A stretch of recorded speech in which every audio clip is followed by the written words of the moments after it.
There are two ridiculously simple foods that make fat loss so much easier and shut down hunger all day. But nearly every woman unknowingly skips them or simply just does not get enough. And it's costing them results. Your body has a built-in fullness switch that stays stuck in the off position unless you feed it the right nutrients. Now, when I was working on my body and recomposition goals, I didn't have to obsess over every single bite. And I still simply ate the foods that I loved, including all my cultural meals. So here's the 3-step nutrition system that I follow to help me get to my goal weight. Hey friends, I'm Becca and welcome to part 2 of our 3-part series on transforming your body and becoming completely unrecognizable in 2026 without burning yourself out. In part 1, we talked about identity and who you become on those extremely difficult days, not simply the motivated days. Now today, I want to take that identity and ground it to something more practical. We're going to focus on how to eat in a way that actually supports your fat loss, keeps you full, protects your energy, and works when your schedule is completely unpredictable and busy. So let me walk you through the 3-step nutrition system that I personally follow to help me reach my body and my weight goals. Step 1, protein first. Protein is the foundation because it keeps you full for longer. It stabilizes your blood sugar so that you're not constantly crashing and craving those carbs. It protects your muscle, which ultimately protects your metabolism,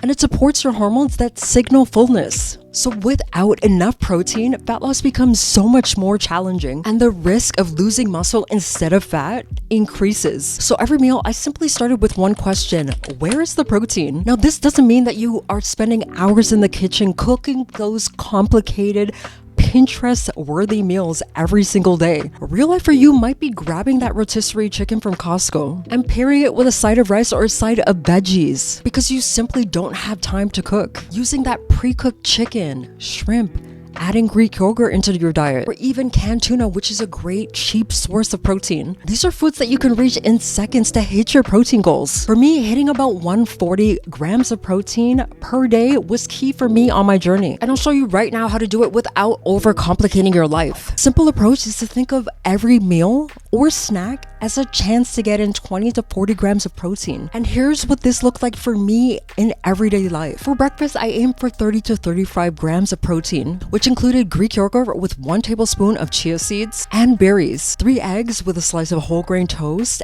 and avocados. For lunch, I aimed for 35 to 40 grams of protein. For example, one day I had rotisserie chicken or grilled salmon with a large side salad or a mixed vegetable stir fry and a side of rice. For a snack, I aimed for 20 to 25 grams of protein, and that would be something like a protein shake with a banana. And for dinner, I aimed for 35 to 40 grams of protein, in which I had lean meat like chicken or turkey paired with some roasted vegetables or a serving of mashed sweet potatoes. But the key to actually making meal prep so much easier for me was to just simply prep my proteins well in advance. I cooked, for example, a batch of chicken, beef, shrimp, or had ready-to-eat proteins like protein bars or protein brownies, some of which I did purchase or I made on my own. That way, when life got busy, I simply just grabbed it and went. And there was no decision fatigue. The only thing I did actually prepare was rice, in which I threw in the rice cooker while I was simply doing other tasks. Step 2 was ensuring that I was getting enough fiber for my body and adding in high volume foods, which is essentially going to stop you from feeling hungry all day long. For women over 30, aiming for 25 to 30 grams of fiber per day is ideal. Fiber helps slow down digestion,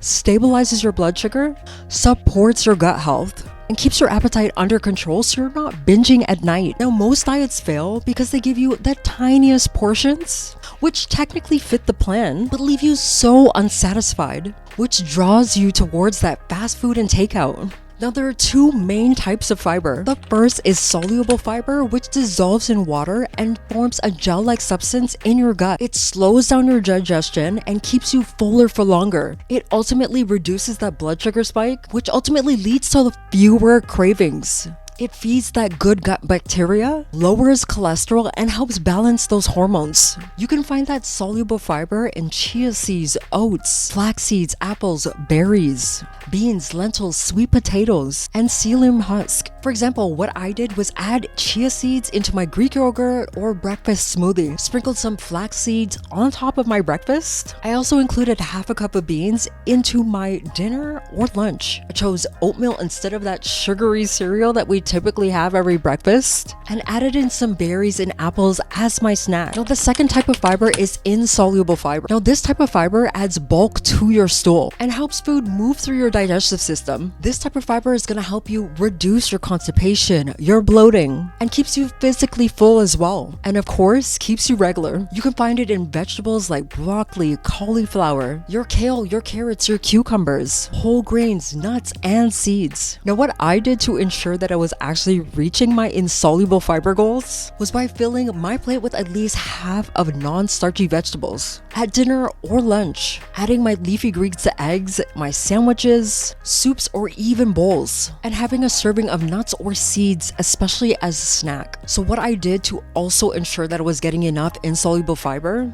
was I meal prepped my stir fries, my mixed vegetables, or at least included a side salad to my meals. Now, there's also something called resistant starch, which acts like fiber in your body. Even though it's technically a carbohydrate, it feeds gut bacteria, increases fullness, improves your insulin sensitivity, and reduces inflammation. Foods like cooked potatoes, rice, green banana, lentils, beans, oats provide that resistant starch. You can add those beans to soups, stews, or simply boil those green bananas, which I added with fish. Now, here's how I reach my fiber goals without feeling super restricted. For breakfast, I aim for 8 to 10 grams of fiber, and that's why I added my chia seeds to my Greek yogurt, or even oatmeal. I added half a cup of berries like raspberries or blueberries, which are naturally higher in fiber. For lunch, I also aimed for 8 to 10 grams of fiber, in which I filled half my plate with non-starchy vegetables like broccoli, spinach, or bell peppers. I added a serving of beans or lentils to my stews. For snack, I aimed for 3 to 5 grams of fiber. There, I added in an apple or even a pear, or even a handful of raw carrots and cucumbers paired with some nuts or even cottage cheese. For dinner, I had about 5 to 7 grams of fiber left. There, I would roast some veggies like cauliflower, zucchini. I included a serving of sweet potato, whole grains, or even beans as a part of my meal. The beauty of fiber is you don't have to give up your favorite meals. You can still enjoy those traditional dishes or even your family meals. Now, high volume foods are foods that take up a lot of space, but they're very low in calories.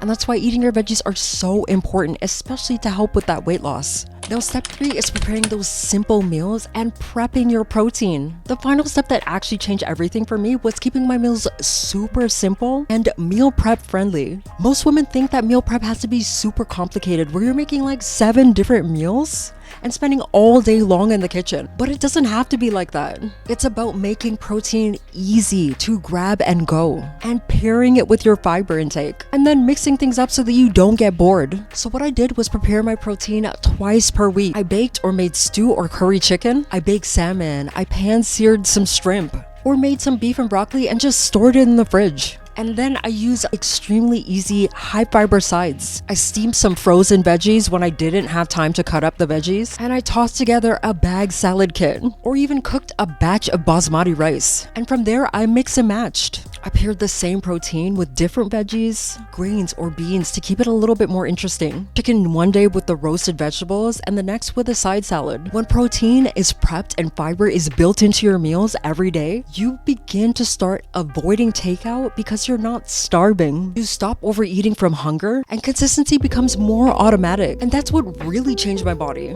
Not perfection, but reliable, sustainable habits. I portion my plate with half veggies, a quarter protein, a quarter carbs, and healthy fats to make sure that I was hitting both protein and my fiber goals to hit my goal. That's it. Simple, delicious, full meals. You don't have to give up your cultural or favorite dishes. Just layer in protein and fiber wherever possible. Now, nutrition gives your body what it needs to change, and training tells your body how to change. In part 3 of this series, we're gonna dive into movement, how to train in a way that actually supports your fat loss, boost your energy, and fit into your lifestyle without burning out.